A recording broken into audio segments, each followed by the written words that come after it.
Virando a página, mas ainda continuando aqui nas questões políticas, Eduardo Costa, a política anda sem moral. Uma pesquisa aponta que o brasileiro está descrente com a política. Segundo o cientista político entrevistado na reportagem, tem 2 motivos principais para isso. Os eleitores não têm poder sobre nada depois que votam, né? Eles sentem isso, e a política está muito afastada do cidadão comum. Ainda sobre o tema anterior, um amigo alerta aqui o seguinte, que a nossa visão está muito focada em BH.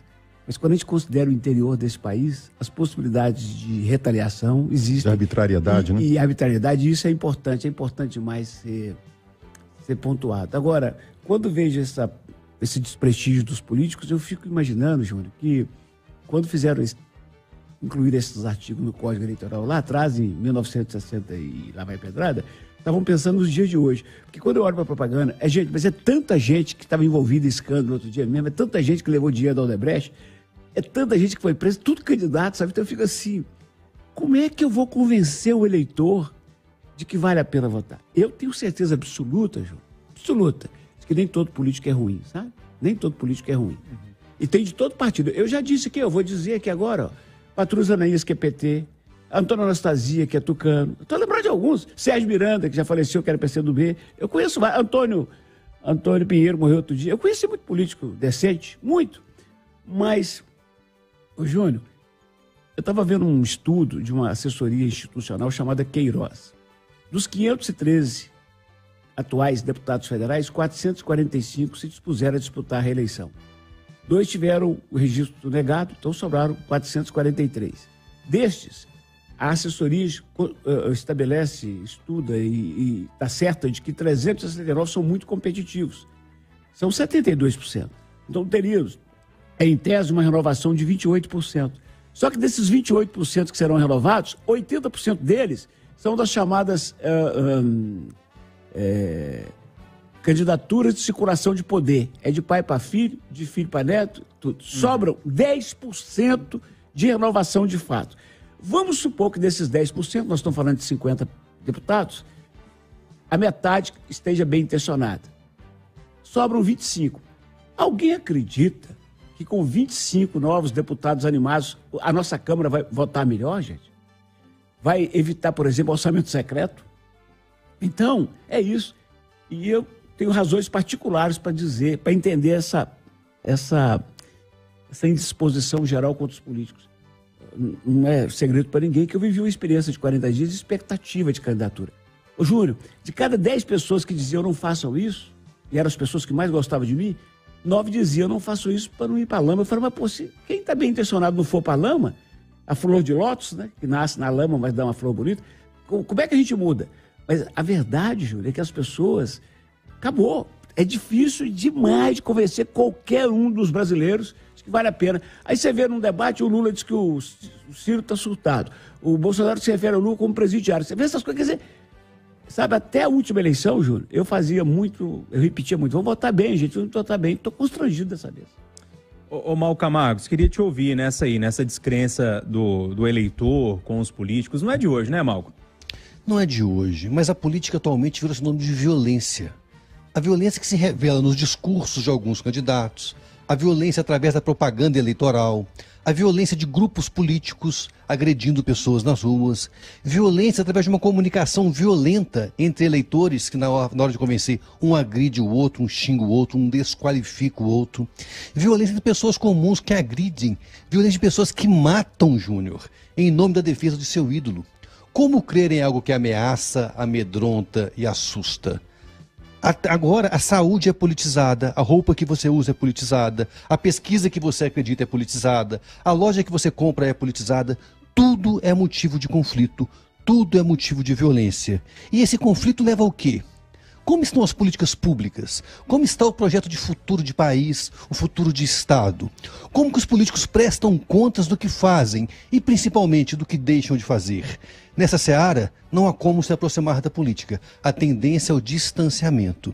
E quanto mais distante o eleitor for, pior é a qualidade do seu voto. Ô Ricardo, mas me parece que esse distanciamento, como o Malco cita, e com muita razão, pelo menos no meu modo de ver, não é bom para ninguém. Claro que não é, porque esse distanciamento é que proporciona o surgimento desses salvadores da pátria, né? Dos messias da vida. É interessante, o Eduardo falou sobre renovação. Eduardo, eu anotei aqui, está escrito aqui renovação no meu paper, no meu papel, porque eu acho que uma das grandes causas dessa descrença é justamente essa, não há renovação. Isso não há renovação, os velhos vícios, né, permanecem os mesmos. Aprovam as leis para si mesmos, nomeiam as pessoas que interessam, o dinheiro grosso do fundo eleitoral, do fundo partidário, é manuseado há décadas pelas mesmas pessoas. Então essa descrença só vai aumentando mesmo. E também sobre o comentário que o Malco fez, Malco, tem uma outra violência aí que você se esqueceu de citar, mas eu tenho certeza que você concorda comigo, que é a mentira. Porque a mentira é uma forma de violência também. Então eu acho que infelizmente é isso, a gente está num processo já há alguns anos que não há renovação, e não havendo renovação, isso afasta cada vez mais o eleitor dos seus governantes. Júlio, eu estou pedindo licença a Rita aqui para acrescentar, porque o nosso Gertzmann... Mission Chenique. Fala, Júlio, para ele. Gertzmann Mission Chenique. O Mission Chenique está falando dessa questão, por exemplo, da distribuição das verbas. Quer dizer, o que eu tenho escutado nos últimos dias de candidatos desesperados, porque eles estão no partido, em que o cara que já é deputado vai levar 3 milhões para a campanha e ele está levando 30 mil. Entendeu? Que negócio mais doido. E isso sem falar nas verbas, Júlio, as tais verbas que são liberadas. Então, o sujeito hoje que cai na Câmara dos Deputados para perder a eleição é porque tem que ser muito incompetente, mas muito incompetente mesmo. E muito honesto. Porque passa 4 anos levando verba para o prefeito. Então, o cara leva verba para 100 cidades, Júnior. Se ele errar em 50, as outras 50 reelege. Ô Rita, segundo o cientista político ouvido aí na reportagem, só para a gente relembrar aqui, os eleitores não têm poder de decisão depois do voto, pelo menos eles não têm essa sensação, e a política está muito afastada da realidade do cidadão comum. Remata isso para a gente. Eu acho que isso é um problema estrutural. Isso começou lá no Getúlio Vargas e houve uma intensificação ao longo dos anos da impunidade e do assistencialismo. É esse assistencialismo que não permite a reforma política, que cria a indústria da pobreza e transforma a política no Brasil em capitanias hereditárias. E transforma partidos em indústrias que vivem do dinheiro do povo. E isso não pode ser mudado se não tivermos a vontade política de reformas. E essas reformas começaram a ser prometidas quando o Fernando Henrique Cardoso tomou posse. E só começaram a ser feitas com o Temer. Então eu acho que nós não podemos retroceder, nós temos que olhar para frente, exigir as reformas, a reforma política, a reforma administrativa, para pensar a essencialidade do Estado, qual é o papel do Estado, e acho que a nossa jovem democracia, ela tem amadurecido sim, tem sofrido muito, né? Nós estamos na adolescência, é aquela coisa, né? Aquela dificuldade da gente achar a nossa identidade. Estamos sofrendo há anos, mas estamos evoluindo sim. O que eu acho é que não podemos retroceder na alimentação da indústria da pobreza. A indústria da riqueza só tem um nome: geração de emprego e renda, formação de PIB. E para isso é preciso diminuir a presença, o tamanho do Estado e os roubos políticos a céu aberto. Como o Eduardo disse, é uma vergonha a gente assistir à impunidade. Quantos candidatos têm processos nas costas? E onde está a lei da ficha limpa, que parece que nem existe? Então, o Brasil tem que andar, sim, para frente, no sentido de ter justiça. Sem uma justiça que funcione para os políticos, não teremos nunca justiça social. De uma parte, Eduardo? Eu não estou falando muito, mas ontem eu acompanhei com especial interesse o noticiário italiano. Não sei se estou certo, mas acho que a Itália parece muito com o Brasil. O jeitão do povo, um monte de coisa. A língua, né? Então, proximidade. Acho que dos países europeus, né? Os países europeus é o que mais parece com o Brasil. Agora ganhou uma mulher lá de extrema-direita, certo? Vai ser a primeira-ministra. Então eu estava acompanhando o noticiário ontem. A previsão é de que o governo dela vai durar 1 ano e meio, se ela conseguir formar o governo. E lá como o cara, né? Lá foram mãos limpas aqui, Lava Jato, deu em nada.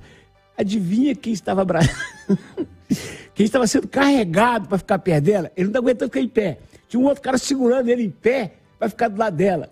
Um cara que quando eu era menina já estava metido em escândalo lá, que é o Silvio Berlusconi. Então é o seguinte, é uma tragédia mundial. Não é só aqui, né?